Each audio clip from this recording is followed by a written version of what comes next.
Vous êtes sur Zonar Télévision, vous êtes les mieux informés. Bienvenue à suivre Zonar Actualité. La MONUSCO a annoncé ce jeudi 17 octobre 2024 avoir rapatrié 4 ex-combattants rwandais et une femme indépendante dans le cadre de l'opération conjointe avec le gouvernement congolais dans le programme de désarmement, désengagement et réinsertion sociale PDDRCS. Selon la MONUSCO, en tout, 76 ex-combattants et 40 dépendants rwandais ont été rapatriés entre 2023 et 2024 par l'implication de la section. Selon les statistiques avancées par la MONUSCO, la mission onusienne à cette occasion a réitéré sa volonté de rétablir la paix et la sécurité dans la partie est de la RDC. Le lieutenant-général Fall Sikabwe, coordonnateur des opérations de l'armée congolaise FARDC dans le Nord Kivu, a présidé la cérémonie de fin de formation des forces spéciales de FARDC à Goma. L'équipe de formation de la mission SAMID-RC a dispensé une formation intensive aux troupes de FARDC dans plusieurs spécialités visant à améliorer leur efficacité et assurer l'interopérabilité avec les forces SAMID-RC lors des opérations conjointes. Conformément à son mandat, la mission SAMID-RC intensifie ses efforts de formation pour aider la RDC à rétablir et maintenir la paix et la sécurité. Ensuite, ce mercredi 16 octobre 2024, pour l'amélioration des conditions sociales des enseignants, la ministre Raissa Malou de l'Éducation nationale et Nouvelle Citoyenneté a plaidé auprès du président de l'Assemblée nationale.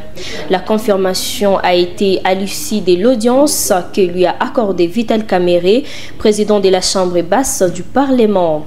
Selon la ministre, lorsque le budget sera discuté, qui est payé des coupes dans le budget de son ministère pour permettre au gouvernement d'améliorer le social des enseignants, comme le chef de l'État a instruit de faire tout pour l'amélioration de leurs conditions et leur statut. Des bateaux suspendus temporairement de naviguer sur le lac Kivu en province du Sud Kivu. Il s'agit du bateau Izinza de Minova et du MV Aganzede de Bukavu. La décision est du ministre provincial en charge des transports Mwingi Paulin dans des correspondances adressées aux propriétaires des bateaux concernés selon une copie parvenue à votre rédaction ce jeudi 17 octobre 2024. Le ministre soulève que cette décision intervient suite aux violations à nos traces de mesures prises par le gouvernement après le récent naufrage du 3 octobre dernier.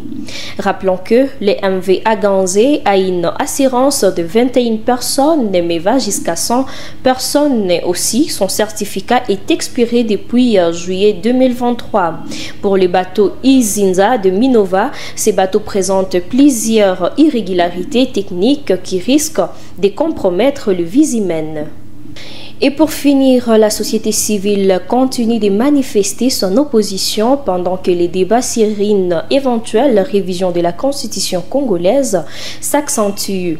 C'est mardi 15 octobre 2024, le Forum citoyen a trouvé bon de réagir en exposant des banderoles devant le Palais du Peuple au siège du Parlement pour exprimer son refus de toute modification de la constitution. Selon le Forum citoyen, cette campagne en faveur de la révision de